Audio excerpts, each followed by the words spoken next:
Friends, நெத்தியில் வைக்கிற பொட்டை வச்சு 1 இல்லை 2 இல்லை 11 டிப்ஸ் வந்து ஷேர் பண்ணியிருக்கேன். எல்லாமே நம்ம வீட்டுக்கு கிச்சனுக்கு யூஸ் ஆகிற திங்ஸ் தான். என்னம்மா சொல்கிற, பொட்டில் 11 டிப்ஸா? ஆமாங்க, வாங்க வீடியோக்குள்ளே போகலாம். Welcome to 3 days 3 topics. டக்குன்னு 10 டிப்புன்னு பார்த்துடலாமா?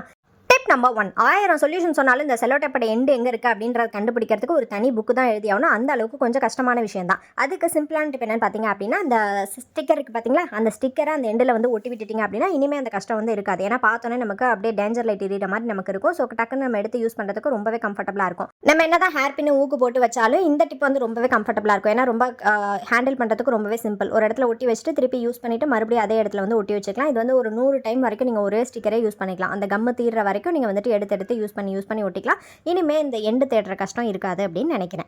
டிப் நம்பர் 2, அடுத்த டிப் என்னன்னு பார்க்கலாம். செல்லோ டேப் மாதிரி தான், சேம் நூல் கண்டும் அப்படியே விட்டுட்டோம் அப்படின்னா அது சிக்கி சின்ன பின்னமாயிடும். அந்த சிக்கல்லாம் இல்லாமல் இருக்கிறதுக்கு இந்த மாதிரி எண்டு எந்த இடத்துல இருக்கோ அந்த இடத்துல வந்து அந்த ஸ்டிக்கரை வந்து நம்ம வந்துட்டு கொஞ்சம் நூல் எக்ஸஸாக விட்டுட்டு அந்த இடத்துல வந்து ஒட்டி விட்டுருங்க.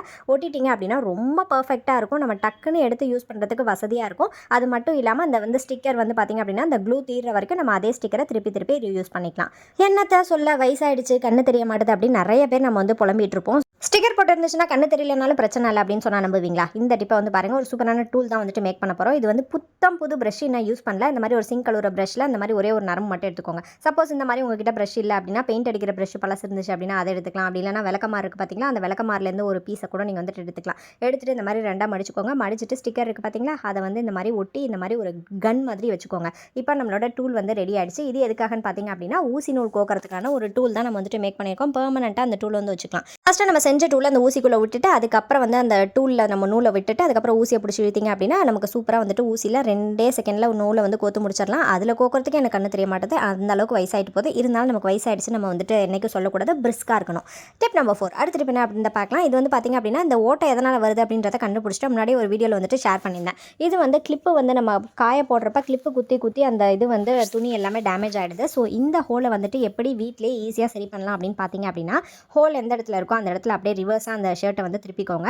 இந்த டிஷர்ட்டை திருப்பி முடிச்சதுக்கு அப்புறமா நம்ம வந்து அதை அந்த வாக்கிலேயே போய் அதை வந்து சரி பண்ண போகிறோம். இதே மாதிரி நீவி விடுங்க. அதாவது ஆப்போசிட் டைரக்ஷனில் இல்லாமல் உள் சைடாக பார்த்து இந்த மாதிரி ஃபுல்லாக வந்துட்டு நீவி விட்டுருங்க.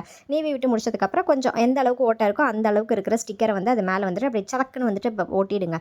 ஒட்டி முடிச்சதுக்கப்புறம் பார்த்திங்க அப்படின்னா அந்த ஓட்டை எந்த இடத்துல இருந்துச்சுன்னே தெரியாது, அந்த அளவுக்கு வந்துட்டு காணா போயிடும். இப்போ வந்து நம்ம வந்து நல்ல பக்கம் வந்து திருப்பிக்கலாம். திருப்பி முடிச்சுட்டு மறுபடியும் வந்துட்டு உள் பக்கமே லைட்டாக வந்து நீவி கொடுத்தீங்க அப்படின்னா இந்த இடத்துல தான் அந்த ஓட்டை இருந்துச்சா அப்படின்னு கேட்குற அளவுக்கு இருக்கும். அந்த அளவுக்கு ரொம்ப இன்ட்ரெஸ்டிங்கான ஒரு டிப்பு. கண்டிப்பாக அந்த மாதிரி இருந்துச்சு அப்படின்னா உடனே வந்து ட்ரை பண்ணி பாருங்கள்.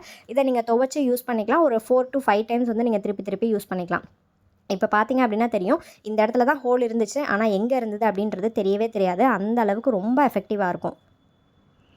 டிப் நம்பர் 5, அடுத்த டிப் என்ன அப்படின்னு பார்க்கலாம். இதுவும் வந்துட்டு ஒரு மணி சேவிங் டிப் அப்படின்னு தான் சொல்லணும். இது வந்து பார்த்திங்க அப்படின்னா அந்த மஸ்கிட்டோ நெட் எப்படியும் ஒரு 1000 rupees இருக்கும். அந்த மஸ்கிட்டோ நெட்டில் பார்த்திங்க அப்படின்னா ஒரே ஒரு ஹோல் வந்து விழுந்துருச்சு. இதுக்காக நம்ம புதுசாலாம் மஸ்கிட்டோ நெட் வந்து வாங்கிட்டு இருக்க முடியாது. ஆனால் அது வழியாக உள்ள மஸ்கிட்டோஸ் வரதுக்கு வாய்ப்பு நிறையவே இருக்குது. அந்த மாதிரி டைமில் சேம் அதே மாதிரி ஒரு ஸ்டிக்கர் எடுத்துக்கோங்க. நல்லா பெரிய சைஸில் இருக்க ஸ்டிக்கரை அந்த ஓட்டைக்கு ஏற்ற மாதிரி வச்சுட்டு உள் பக்கமாக ஒட்டிட்டீங்க அப்படின்னா நம்ம வந்து திருப்பி வந்துட்டு இது வழியாக எந்த விதமான கொசுக்களும் வராது. இதே மெத்தடை நீங்கள் அந்த குழந்தைங்களுக்கு வந்துட்டு அந்த பேபி நெட்டெல்லாம் போட்டிருப்போம் பார்த்தீங்களா, அதுக்கும் யூஸ் பண்ணிக்கலாம். எதுக்காக இன்னொன்று புதுசாக வாங்கி காசு வேஸ்ட் பண்ணிக்கிட்டேன், எத்தனை இருந்ததுனால அத்தனை நீங்கள் ஒட்டிக்கலாம். டிப் நம்பர் 6, ஜல்லடையில் வந்து இந்த மாதிரி சில டைம் வந்து ஓட்டை விழுவுறதுக்கு வாய்ப்பு இருக்குது. அந்த மாதிரி ஓட்டை விழுந்துச்சு அப்படின்னா நமக்கு வந்து சலிக்கிறப்ப எல்லாமே வந்து கீழேயும் வந்து சிந்துறதுக்கு வாய்ப்பு இருக்குது. சேம் அதே மாதிரி தான் ஆப்போசிட் சைடில் இந்த மாதிரி வந்து ஸ்டிக்கர் போட்டு ஒட்டிட்டு அதுக்கப்புறம் நீங்கள் யூஸ் பண்ணிங்க அப்படின்னா உங்கள் சல்லடை ஃபஸ்ட்டு எப்படி இருந்துச்சோ அதே மாதிரி தான் இருக்கும். 2 இடத்துல அது மாதிரி ஹோல் இருக்கிற மாதிரி இருந்துச்சு. ஸோ நான் 2 இடத்துலையும் பேஸ்ட் பண்ணிவிட்டேன். ரொம்ப ஈஸி அண்ட் எஃபெக்டிவ், ட்ரை பண்ணி பாருங்கள். டிப் நம்பர் 7, இது எல்லாருக்கும் தெரிஞ்ச டிப்பு தான். இந்த மாதிரி ஊக்க வந்து சாரியில் போட்டோம் அப்படின்னா ஊக்கையும் சாரியும் பிரிக்கவே முடியாது. அப்படிப்பட்ட இணைபிரியா நண்பர்கள் அப்படின்னு நமக்கு எல்லாத்துக்குமே தெரியும். அதில் வந்து மணி கோக்கிற டிப்பும் நிறைய பேருக்கு தெரியும். மணி வந்து கோக்கிறதுக்கு பதிலாக இந்த மாதிரி ஸ்டிக்கர் இருந்துச்சு அப்படின்னா ஜஸ்ட் அந்த ஊக்கில் ஃபஸ்ட்டு ஸ்டிக்கரை வந்து இன்சர்ட் பண்ணிவிடுங்க. இன்சர்ட் பண்ணிவிட்டு அதுக்கப்புறம் நீங்கள் எப்போதும் போல் ப்ளீட்ஸில் வந்து நீங்கள் வந்து பின் பண்ணிட்டீங்க அப்படின்னா அந்த ஸ்டிக்கரை தாண்டி ஊக்கு வந்து உள்ளே போகவே போகாது. ஏன்னா அது வெல்வெட் மாதிரி இருக்கிறதுனால அதை தாண்டி அது போகவே போகாது. உங்கள் சாரிக்கு எந்த விதமான டேமேஜும் இல்லாமல் பர்ஃபெக்டாக இருக்கும். டிப் நம்பர் 8, அடுத்த டிப். இது ஒரு சிம்பிளான க்யூட்டான ஒரு கிராஃப்ட் தான். இது வந்து எம்டியான அந்த ஸ்டிக்கர் பேக்கெட்டாக நான் வந்து எடுத்திருக்கேன். ஸோ அந்த ஸ்டிக்கர் பேக்கெட் எந்த அளவுக்கு வருது அப்படின்றத ஃபஸ்ட்டு செக் பண்ணிக்கோங்க. ஃபஸ்ட்டு வந்துட்டு ஒரு மண்டை செட் பண்ண போகிறோம். அந்த மண்டைக்காக பார்த்திங்க அப்படின்னா நல்லா ரவுண்ட் ஷேப்பில் இருக்க ஒரு ஸ்டிக்கர் நான் வந்து எடுத்திருக்கேன். Black colour, maroon colour, your choice தான். தலை செட் பண்ணியாச்சு. அடுத்தது கழுத்து, உடம்பு எல்லாத்தையும் போட்டு முடிச்சிடலாம். அதுக்கப்புறமா வந்து பார்த்திங்க அப்படின்னா கால்கள் வந்து தேவைப்படுது, அதனால் கால்களும் வந்து போட்டலாம். அதுக்கப்புறம் மண்டை மேலே கொண்டை வரையணும். கொண்டைக்கு மேலே 2 இறகு மாதிரி நீட்டி விட்டு வரைஞ்சிக்கோங்க. இது வந்து பார்த்திங்க அப்படின்னா வார்லி ஆட் அப்படின்னு சொல்லுவாங்க. அதுக்கப்புறம் 2 பானை தூக்கிட்டு போகிற போடுற மாதிரி தான் நான் வந்துட்டு வரைஞ்சிட்ருக்கேன். ஸோ 2 பானையும் போட்டுடலாம். அதுக்கப்புறம் உங்களோட கைவண்ணம் தான். அப்படி ஃபஸ்ட்டு ஃபுல்லாக வந்து பிளாக் கலர் வந்து ஃபுல்லாக அடிச்சு விட்டுருங்க. அதுக்கப்புறம் பானையில் வந்துட்டு பொங்கலுக்கு எப்படிலாம் கோலம் போட்டு டிசைன் பண்ணுவீங்களோ சேம் அதே மாதிரியே வந்துட்டு பொங்கலுக்கு பானைக்கு டிசைன் வந்து பண்ணிவிடுங்க. பண்ணி முடிச்சிட்டிங்க அப்படின்னா க்யூட்டான ஒரு வார்லி ஆர்ட் வந்து ரெடி ஆகிடும். இந்த மாதிரி ட்ரெடிஷ்னலாக உங்களுக்கு பிடிக்கும் அப்படின்னா இந்த ஆர்ட் கண்டிப்பாக உங்களுக்கு பிடிக்கும். ட்ரை பண்ணி பாருங்கள். ரொம்ப ரொம்ப ஈஸியாக பார்க்கறதுக்கு அவ்வளோ க்யூட்டாக இருக்கும். ஓரம் ஃபுல்லாக செல்லோ டேப் போட்டு ஒட்டி கவர் பண்ணிடுங்க. வேணும் அப்படின்னா இந்த மாதிரி ஏதாவது பார்டர் வந்து நீங்கள் ஒட்டிக்கலாம். இதே நான் பெரிய சைஸில் வந்து செஞ்சு வச்சுருக்கேன் பாருங்கள். ஒரு கல்யாண கோஷ்டி வந்து போயிட்டுருக்கிற மாதிரி ஒரு அழகான மணப்பெண் வந்து உள்ளே உட்காந்துட்டு அழகாக க்யூட்டாக வைக்கப்படுற மாதிரியும், அதுக்கப்புறம் மேலே தானங்கள் முழங்க ஒரு கல்யாண கோஷ்டி வந்து கல்யாண கேங் போயிட்டுருக்கிற மாதிரி வந்து பண்ணியிருக்கேன். இது மாதிரி பார்டர்ஸ் வேணும்னா பண்ணிக்கலாம். எவ்வளோ அழகாக இருக்குன்னு பாருங்கள். Tip number 9. அடுத்து இப்போ என்ன அப்படின்னு பார்க்கலாம். அந்த மாதிரி ஃபோட்டோஸ் ஒட்டுறது நிறைய பேருக்கு பிடிக்கும். ஆனால் வாடகை வீட்டில் இருப்போம். செவுத்துலலாம் வந்து ஒட்டினோம் அப்படின்னா அந்த டபுள் சைட் டேப் போட்டோம் அப்படின்னா செவுரு எல்லாமே வந்து பேத்துட்டு வந்துடும். இது நிறைய அனுபவம் எனக்கு இருக்குது. ஸோ அது மாதிரி தான் இல்லாமல் நம்ம வந்து ஒட்டணும் அப்படின்னு நினச்சிங்கன்னா தாராளமாக நீங்கள் இந்த ஸ்டிக்கர் யூஸ் பண்ணலாம். ஸ்டிக்கர் எடுத்துகிட்டு 4 கார்னர்லேயும் வச்சுட்டு பேஸ்ட் பண்ணிட்டீங்க அப்படின்னா அந்த இது வந்து எடுத்துகிட்டு வரவே வராது. அது மட்டும் இல்லாமல் கொஞ்சம் பெரிய சைஸ் ஃப்ரேமாக இருந்துச்சுனாலும் நீங்கள் ஸ்டிக்கர் போட்டு ஒட்டலாம். ஆணி அடிக்கணும் அப்படின்னு எந்த அவசியமே இருக்காது. இப்போ பாருங்கள், நான் ஃபஸ்ட்டு டைல்ஸில் வந்து ஒட்டி காமிச்சிருக்கேன். ஒரு சைடு வந்து ஒட்டிட்டேன். இப்போ 4 சைடும் 4 ஸ்டிக்கர் வந்து ஒட்டிட்டீங்க அப்படின்னா பார்க்குறதுக்கு நீட்டாக இருக்கும். நீங்கள் வந்து டபுள் சைட் டேப் போட்டு ஒட்டணும்னு அவசியம் இருக்காது.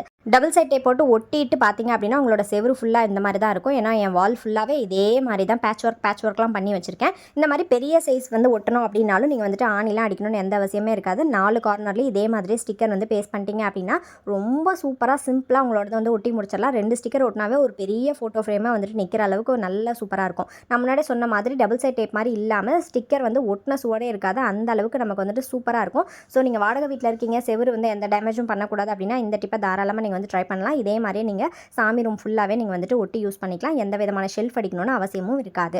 Tip number 10. அடுத்த டிப், இது வந்து ஆணியே அடிக்காமல் நம்ம வீட்டில் ஒரு ஹேங்கர் வந்து ஆர்கனைஸ் பண்ணணும் அப்படின்னு நினச்சிங்கன்னா இந்த டிப்பை தாராளமாக ட்ரை பண்ணுங்கள். இந்த பாக்ஸை தான் நான் வந்துட்டு இப்போ ஸ்டிக்கர் வச்சு ஒட்ட போகிறேன். டபுள் சைட் டேப்போ ஆணியோ எதுவுமே இல்லாமல் இதை வந்து ஹேங் பண்ணியிருக்கேன். இது வந்து பார்த்திங்க அப்படின்னா வேறு எதுவுமே நான் வந்து போட்டு ஒட்டலை. ஜஸ்ட் ஸ்டிக்கரோட பேலன்ஸில் தான் இந்த இது வந்து நிற்கிது. இது வந்து பார்த்திங்க அப்படின்னா இப்போ வந்து நான் மேலே ஃபுல்லாக தூக்கி காட்டுறேன் பாருங்கள். அந்த மேலே இருக்க ஹாஃப் போர்ஷனில் தான் இந்த டப்பா ஃபுல்லாகவே வெயிட்டு தாங்கிட்டு இருக்கு.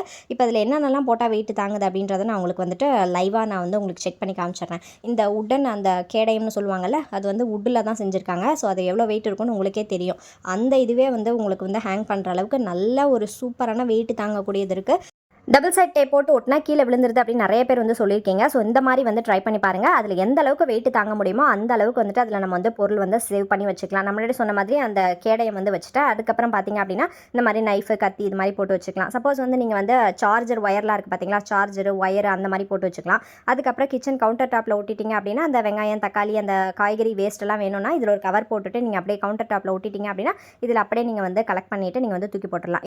பெட் சைடில் வந்து ஒட்டிட்டிங்க அப்படின்னா ஏசி ரிமோட், அதுக்கப்புறம் புக்கு, கண்ணாடி, தைலம், அதுக்கப்புறம் பேபி டயப்பர்ஸு, மெடிசன்ஸ் ஏதாவது வேணும் அப்படின்னாலும் நீங்கள் ஸ்டோர் பண்ணி வச்சுக்கலாம். ரொம்ப சிம்பிளாக இருக்கும், காம்பாக்டாக இருக்கும். ட்ரை பண்ணி பாருங்கள். Last but not least tip number 11. சின்ன குழந்தைங்க ஃபஸ்ட்டு பென்சில் யூஸ் பண்ணாங்க அப்படின்னா ஒரு கிரிப்பே இருக்காது. அந்த கிரிப்புக்காக அந்த மாதிரி பெரிய சைஸில் இருக்க ஸ்டிக்கரை வந்து ஒரு 3 வந்து ஒட்டிட்டு அதுக்கப்புறமா அவங்களுக்கு எழுத ப்ராக்டிஸ் கொடுத்தீங்க அப்படின்னா செம கிரிப்பாக இருக்கும். அது மட்டும் இல்லாமல் அதை வந்து நம்ம தொடுறப்ப அது ஒரு மாதிரி வெல்வெட்டுன்றதுனால ஒரு நல்ல ஒரு ஃபீல் குட்டாக இருக்கும் குழந்தைங்களுக்கு. ஸோ கண்டிப்பாக ட்ரை பண்ணி பாருங்கள். பட் சீவுறப்ப நீங்கள் வந்து நவுத்தி ஒட்டிட்டு அதுக்கப்புறம் தான் சீவ முடியும். தேங்க்ஸ் ஃபார் வாட்சிங்.